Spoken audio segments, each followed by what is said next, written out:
आपने ना नवरात्रि के 9 दिनों में माता रानी की खूब पूजा की, दीप जलाए, पाठ किया और उनसे सुख समृद्धि की प्रार्थना की। लगभग ऐसा सभी ने किया। लेकिन क्या आप जानते हैं, कई बार नवरात्रि जो है समाप्त होने के बाद भी माता रानी हमें अपने होने के कुछ संकेत जो है वो देती हैं। अगर आपके घर में भी ये संकेत दिखाई दे रहे हैं तो समझ लीजिए कि माता रानी की विशेष कृपा आपके पास बनी हुई है, आपके घर पर बनी हुई है और माँ जगत जननी आपकी सेवा पूजा से जो है प्रसन्न हो गई हैं। अब वो संकेत क्या हैं जो आपको मिलेंगे? तो सबसे पहला संकेत तो आपके लिए ये होगा कि आपके घर में जो है ना छोटी छोटी खुशियां बढ़ने लगेंगी। अगर नवरात्रि के बाद घर में छोटी छोटी खुशियां आने लगे, आपका मन खुश रहने लगे, जैसे कोई अच्छी खबर मिलना, परिवार में हंसी खुशी बढ़ना या मन में हल्कापन महसूस होना, तो यह माता रानी की जो है कृपा का संकेत माना जाता है। दूसरा है, घर में अचानक मेहमान या जरूरतमंद जो है कोई व्यक्ति आ जाए। अगर नवरात्रि के बाद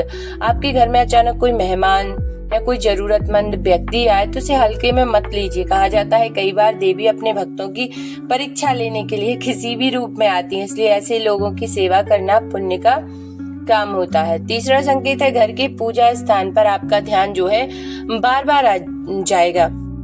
अगर नवरात्रि के बाद आपका भी मन बार बार पूजा की ओर जाने लगे, बिना कारण ऐसा लगे कि वहां कुछ देर बैठकर भगवान का नाम लें, तो यह कोई साधारण बात नहीं है।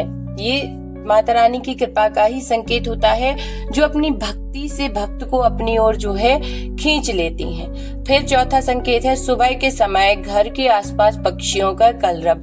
अगर सुबह आपके घर के आसपास पक्षियों की आवाज ज्यादा सुनाई देने लगे और वातावरण बहुत पवित्र और शांत लगे, तो यह शुभ संकेत है। शास्त्रों में कहा गया है, जहाँ सकारात्मक ऊर्जा होती है वहाँ जो है प्रकृति में जो है सकारात्मक ऊर्जा फैल जाती है, यानी कि आपको अपने आसपास का वातावरण बहुत सुंदर लगने लगेगा अचानक से, और रुके हुए काम तो आपके बनने ही लगेंगे। क्योंकि नवरात्रि के बाद अगर आपको कोई ऐसी गुड न्यूज मिल जाए जिससे आपका काम बन गया है, तो समझ लीजिए कि माँ जगत जननी आपसे जो है प्रसन्न हो गई हैं। फिर आपके घर में आपको बार बार ऐसा लगे कि कहीं आपको घंटी की ध्वनि, शंख की ध्वनि, मंदिर की घंटी की ध्वनि ऐसे सुनाई दे रही है। अगर आपको कभी कभी बिना वजह घंटी या मधुर ध्वनि सुनाई दे जबकि आसपास ऐसा कुछ ना हो, तो यह सामान्य बात नहीं है। धार्मिक मान्यता के अनुसार देवी शक्ति की जो है सूक्ष्म उपस्थिति का ये संकेत माना जाता है। तो अगर ये संकेत आपको भी दिखाई दे रहे हैं ना, तो खुश हो जाइए, क्योंकि आपने जो पूजा की, माता रानी से जो प्रार्थना की,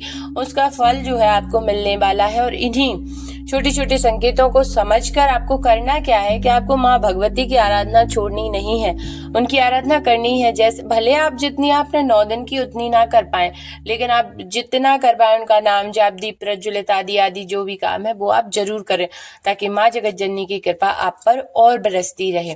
कमेंट में जय माता दी जरूर लिख दीजिए। जिसको जो भी संकेत दिखाई दे वो मुझे जो है आप कमेंट में लिख सकते हैं कि हाँ आपको भी ये संकेत दिखाई दे रहे हैं, क्योंकि ये शुभ संकेत आपको बहुत जल्द दिखाई देंगे। जय माता दी।